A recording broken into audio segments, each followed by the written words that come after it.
Pemirsa, ini diduga kerap dijadikan tempat prostitusi daring. Sebuah hotel di kawasan Sukarasa, Kota Tangerang, Banten digerebek petugas Satuan Polisi Pamong Praja. Petugas pun mendapati dua wanita muda yang diduga adalah pekerja seks komersial tengah melayani pelanggannya.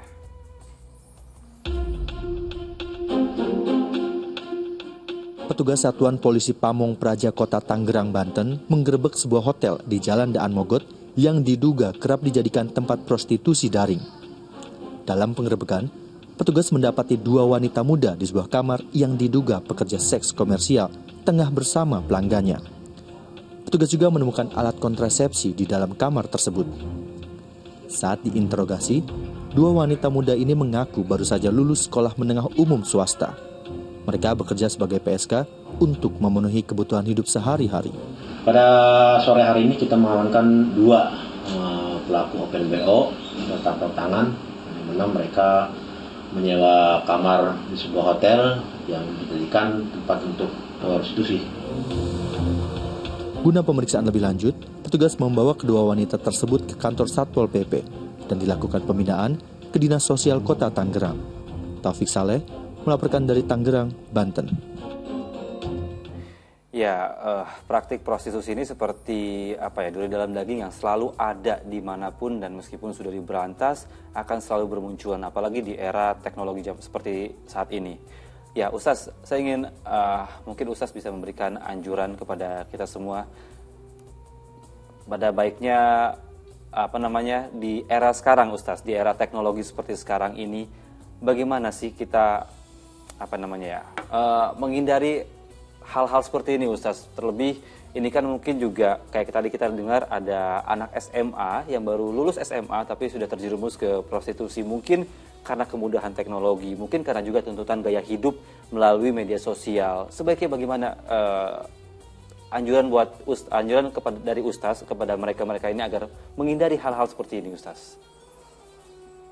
Ya inilah ya, ini kan sulit ya kalau kita lihat kalau tidak dari sekarang, dari usia dini gitu. Jadi kalau sudah mereka terpapar yang namanya syahwat itu ya, seperti misalnya apapun alasannya gaya hidup lah gitu ya, alasannya hanya karena kesenangan lah atau karena lain-lain gitu, banyak sekali. Tetapi kan memutus mata rantainya ini sulit sekali ya, apalagi yang kalau memang sudah menjadi satu mata pencaharian atau profesional tadi. Kita sudah dengar juga ya bagaimana negara ini bekerja keras dengan sungguh-sungguh untuk menghapus itu semuanya gitu ya. Ini kan sebetulnya udah bagus ya, KUHP tentang zina sendiri berlandaskan kepada sebetulnya tuntunan agama gitu ya. Jadi artinya yang namanya zina itu diberantas gitu. Jadi memang efek jera penting sekali ya. Selain menegakkan hukuman tuh efek jera itu pentingnya. Inilah jadi permasalahannya di sini gitu ya.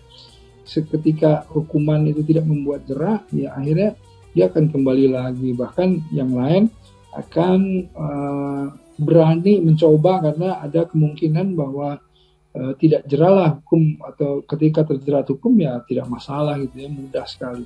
Nah, ini jadi permasalahan salah satunya gitu. Kenapa?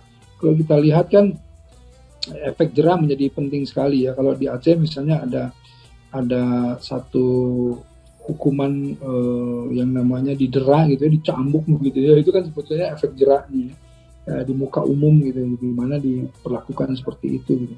Tapi ya memang di dalam hukum negara ini kita juga harus melihat bahwa apa sih tindakan preventif yang bisa kita lakukan ya, tadi bagaimana kita melindungi anak-anak kita dari perilaku dari gempuran industri pornografi ini. Kita harus berikan mereka bekal tauhid, bekal supaya mereka ini tidak terjerumus ke sana ya, dengan diberikan output kalau buat anak-anak muda ini kesibukan yang positif gitu ya, agar supaya tidak terjerumus ke situ. Kemudian dilakukan tindakan preventif seperti hotel-hotel yang kemudian tidak serta-merta menerima pasangan muda-mudi begitu saja, tetapi diminta keterangan yang lebih detail gitu ya, bahwa ini pasangan untuk menginap seperti apa ya, seperti hotel-hotel Syahid dan lain-lain. Saya kira Kalau kita ingin menyelamatkan generasi muda ini dari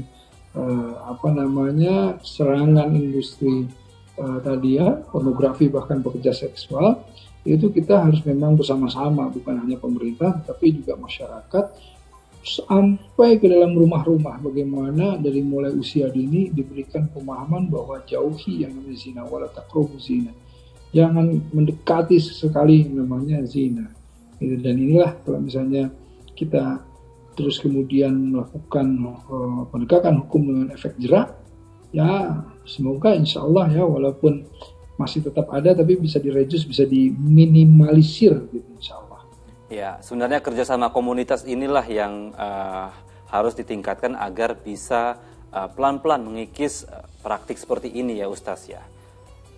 Dan Ustaz, mungkin ini ada juga pelaku atau pekerja seks komersial yang sedang menonton acara ini, Muslim Update. Mungkin Ustaz bisa memberikan tausiah kepada mereka-mereka yang mungkin masih berada di dalam dunia hitam seperti ini, bisa kita sebut seperti itu, lalu ingin keluar dari hal itu tapi mungkin agak susah. Mungkin ada tausiah atau ada nasihat untuk mereka Ustaz. Gini ya, untuk mereka-mereka ya yang tentu pekerja seks komersial ya, dari mulai semua infrastruktur, dari mulai pekerja seksnya, penyalurnya ya, penampungnya dan lain-lain, sampai yang mengiklankannya, yang punya tempatnya, semuanya.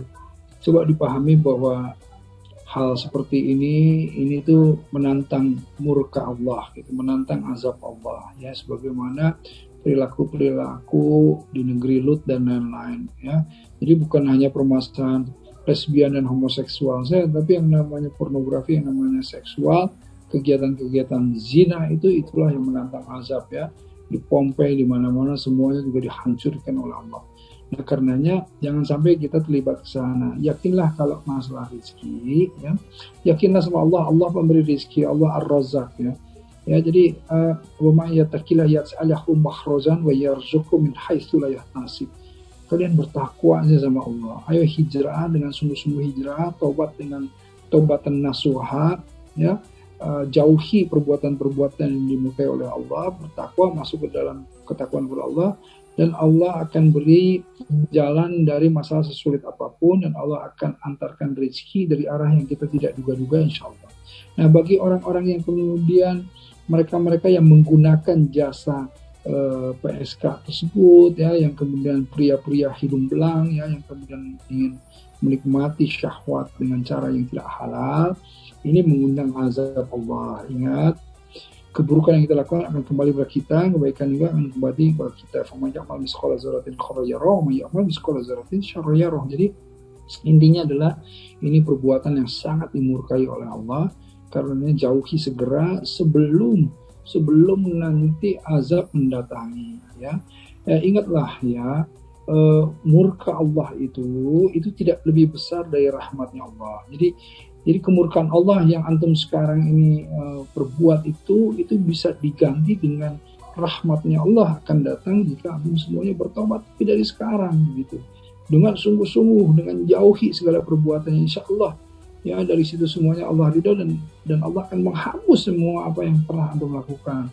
Tetapi ya, tunjukkan kepada Allah itu yang namanya kesungguhan dalam bertobat. Insya Allah seandainya antum bertobat semua, Anda juga doakan ya, diberikan kekuatan, iman, kemudahan, diberikan kelancaran untuk semuanya, dan mencoba agar supaya seluruh aktivitasnya itu diubah menjadi aktivitas-aktivitas yang menjauhi zina. Insya Allah berkah kehidupannya.